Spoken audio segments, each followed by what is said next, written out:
বহু বিতর্কিত ব্যক্তিত্ব তিনি। ক্লাসে কখনো দ্বিতীয় হননি, ছিলেন কৃতি ছাত্র এবং নামী শিক্ষক। দেশের সবথেকে বেশি শিক্ষিত প্রধানমন্ত্রীর চমকপ্রদ উত্থানের পেছনে ছিল সুউচ্চ শিক্ষা এবং উদারনীতি। ভারতের ইতিহাসে মনমোহনই একমাত্র প্রধানমন্ত্রী যিনি আগে নিজের অবসরের কথা ঘোষণা করেছিলেন। 2014 লোকসভা নির্বাচনের 5 মাস আগে সংবাদ মাধ্যমকে স্পষ্ট জানিয়ে দিয়েছিলেন, ভোটের ফলাফল যাই হোক না কেন তিনি আর প্রধানমন্ত্রী পদে থাকবেন না। অর্থনীতিতে বিশাল পাণ্ডিত্য তাকে বিরল, ভদ্র, শিক্ষিত এবং নম্র হতেই সাহায্য করে গেছে। আক্ষরিক অর্থেই নীল পাগড়ির সর্দারজি ছিলেন লাস্ট অব দ্য মোহিকানস।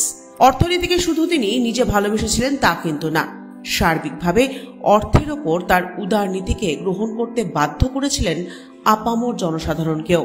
কিন্তু এত বিষয় থাকতে অর্থনীতিকেই কেন বেছে নিয়েছিলেন মনমোহন? কারণ হিসেবে তিনি বলেছিলেন, চারপাশে দারিদ্রতা দেখে বড় হয়েছেন তিনি। কেন এত দারিদ্রতা? ভারত কেন এত দরিদ্র দেশ? এত আর্থিক দুর্দশার কারণটাই বা কি? এই প্রশ্নগুলি তাকে অর্থনীতির দিকে ঝুঁকতে বাধ্য করে। বিদেশ থেকে একের পর এক সম্মান ঝুলিতে পড়ে দেশে ফিরে তার কর্মজীবন শুরু হয় অধ্যাপক হিসেবে। দেশের অর্থনৈতিক উদারীকরণের জনক মনমোহন সিং। মানুষের মনেই থেকে যাক মনমোহন। বয়সজনিত নানা অসুস্থতায় ভুগছিলেন তিনি। বৃহস্পতিবার তাকে ভর্তি করানো হয় দিল্লির এইমসে। রাত 8টা নাগাদ তাকে নিয়ে যাওয়া হয় হাসপাতালের জরুরি বিভাগে। রাত 9:51 হাসপাতালে প্রয়াত হন 92 বছরের প্রাক্তন প্রধানমন্ত্রী। 2004 থেকে 2014 টানা 10 বছর প্রধানমন্ত্রী ছিলেন মনমোহন।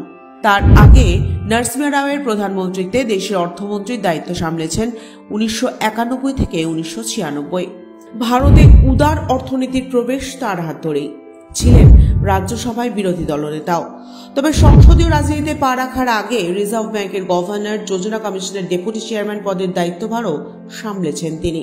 1960 সালে ভারতের বাণিজ্য মন্ত্রকের উপদেষ্টা হিসেবে কাজ শুরু করেন প্রয়াত কংগ্রেস নেতা। প্ল্যানিং কমিশনের ডেপুটি চেয়ারম্যান, আরবিআই এর সর্বময় কর্তা হিসেবেও দায়িত্ব সামলেছেন তিনি। 1982 সালে রিজার্ভ ব্যাংক অফ ইন্ডিয়ার গভর্নর নিযুক্ত হন মনমোহন। সেই সময় দেশের অর্থমন্ত্রী ছিলেন প্রণব মুখোপাধ্যায়।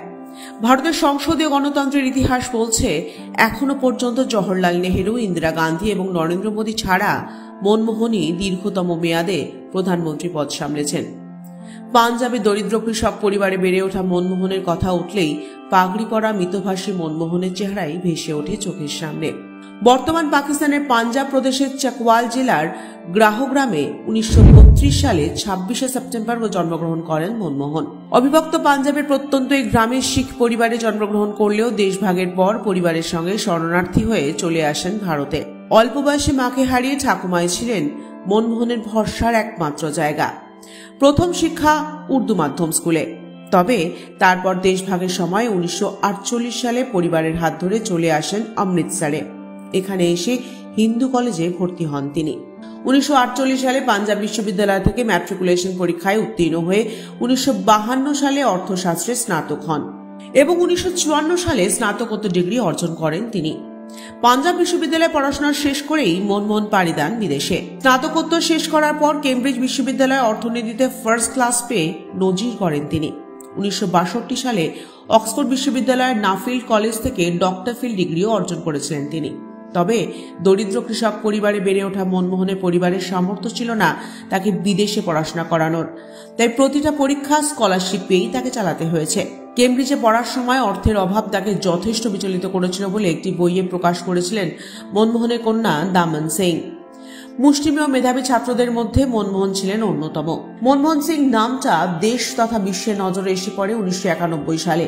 তিনি দেশের অর্থমন্ত্রী হওয়ার পর।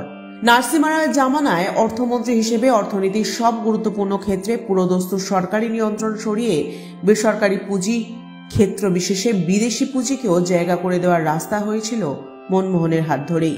5 বছর অর্থমন্ত্রী থাকাকালীন বহু বিতর্কের কেন্দ্রে ছিলেন তিনি।